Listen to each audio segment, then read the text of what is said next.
అయితే 2000 సంవత్సరాల క్రితం యేసుక్రీస్తు మన భూమికి వచ్చిన్నారు. ఆయన ఎందుకు వచ్చినారంటే నా పాపాల కోసం ఆయన వచ్చిన్నారు. ఆయన ఎందుకు చనిపోయినారంటే నా పాపాల కోసం చనిపోయి ఉన్నారు. నిజమే కదా. పాపం అంటే ఏమైనా గ్రహించాలా? పాపం అనేది ఈ లోకంలో మనం చూస్తున్నట్లయితే ప్రతి పాపమే. చూసుకుంటే వార్తల్లో ఎన్నెన్నో చూడడానికి వాళ్ళు వార్తలు చూస్తూ ఉంటాము. ప్రతి రోజు కూడా భయంకరమైన వార్త వస్తుందంటే చూడండి ఎలాంటి భయంకర స్థితిలో మనం ఉన్నాము, ఎలాంటి పాపమైన స్థితిలో మనం ఉన్నామని. సో ఈ పాపం నుంచి విడిపించడానికి ఇప్పుడు యేసుక్రీస్తు 2000 సంవత్సరాల క్రితమే వచ్చిన్నారు. ఆయన విద్యోగానికి ఎందుకు వచ్చిన్నారంటే నేను పాపాల కోసం చనిపోయి ఉన్నాడు. ఆయన ఎందుకు చనిపోయాలంటే నువ్వు చేసిన పాపము నిజమే. నువ్వు చేసిన విచారము పాపమే, మొహము చూడడం పాపమే, తాగడం పాపమే, అబద్ధాలు పాపమే, లంచం తీసుకోవడం కూడా పాపమే. అయితే మన యేసుక్రీస్తు ఏమి చెప్తుందంటే ఈ లోకంలో అందరూ పాపం చేస్తున్నారు, ఏ గౌరవమైన అందరూ పాపం చేస్తున్నారు కనుక ఈ పాపం నుంచి విడిపించడానికి మన యేసుక్రీస్తు మన కోసం వచ్చిన్నారు. ఆయన ఎందుకు వచ్చిన్నారు అంటే ఈయన పాపాల కోసము ఆయన చనిపోయి ఉన్నారు. వీళ్ళు చేసిన పాపం కోసం సుమయాలు ఉన్నారు. వీళ్ళు చేసిన పాపం కోసము చేతులకు భోగములు చెబుతాయి. వీళ్ళు చేసిన పాపం కోసము కాళ్ళకి మేలు కూర్చోబడినాయి. ఆయన చనిపోయి తిరిగి ఎవరో వచ్చున్నారు. నిజంగా యేసుక్రీస్తు దేవుడు ఎందుకు ఏంటంటే ఈయన చూసుకున్నట్టే ఏ సమాధి తిరిగి లేగలిగారు. మన యేసుక్రీస్తు సమాధి తిరిగి వచ్చింది. ఇలా చూసుకున్నట్లయితే ధనవంతుడు ఎంత సంపాదించుకున్నారు తన కూడా తీసుకెళ్ళాలి. మీకు ఎంత పేరు అడిగినా మీ తన కూడా తీసుకెళ్ళాలి. కానీ యేసుక్రీస్తు మాత్రమే పనుల కూడా తీసుకెళ్తారు.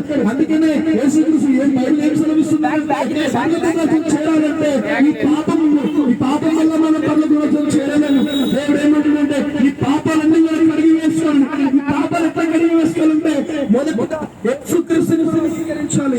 అప్పుడే నువ్వు పనుల కూడా చేస్తావు. ఆయన ఎలా అంగీకరించాలంటే వాడు యేసుక్రీస్తు నమ్మి బాప్తిసం పొందినప్పుడు పర్లకు వచ్చారు. నమ్మండి.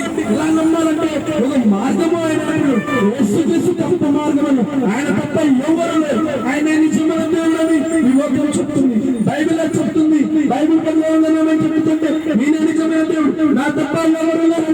నేనే సత్యము, నేనే జీవము, నేనే మార్గము. ఆయన దేనికి మార్గం అంటే ఏ ఆత్మ కూడా నశించుకోకూడదు, ప్రతి ఆత్మ కూడా వాళ్ళకు రాజ్యం తీసుకెళ్ళడానికి ఈయన మాటలు దేవుడు పంపినాడు కనుక మీరండి సత్య మార్గం నడుచుకోండి.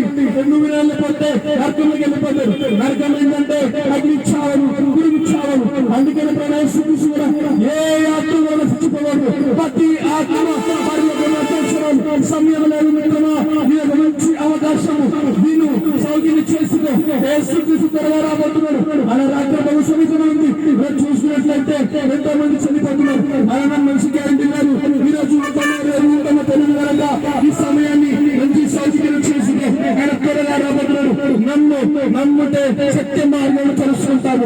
ఎప్పుడైతే నమ్ముతానో అప్పుడప్పుడు యేసుక్రీస్తు వ్యక్తి గురించి అర్థమవుతుంది. అప్పుడైతే నమ్ముతానో యేసుక్రీస్తు నిజమైన దేవుడు అర్థమవుతుంది. నమ్మకపోతే ఎప్పుడు మరణం వస్తుందో తెలియదు కనుక ఈ మరణానికి మనం గ్యారెంటీ ఇవ్వలేము.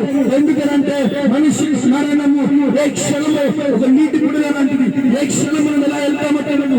అందుకని ప్రభు యేసుక్రీస్తు ఏం చెప్తున్నాడంటే మా ద్వారా ఒక మంచి మార్గంలో వెళ్ళాలని గ్రహించి ఒక మాటలు పంపినాడు. దయచేసి దండం పెట్టి చెప్తున్నాడు. ఒక మంచి మాటలు విని గ్రహించుకోండి. ఎందుకంటే మనకు సమయం లేదు. ఆయన బహు సమీపంగా వచ్చి ఉన్నాడు. మనం చూసుకుంటున్నాం. ఈ లోకము ఎంతో కాలం వహించబోతున్నది కనుక నమ్మండి. ఇదే సత్యము. యేసుక్రీస్తు మాత్రమే మార్గం. ఆయన నిజమైన దేవుడు. ఆయన నమ్ముతున్న మాత్రమే పరలోక రాజ్యం లేదంటే గ్రహించుకో.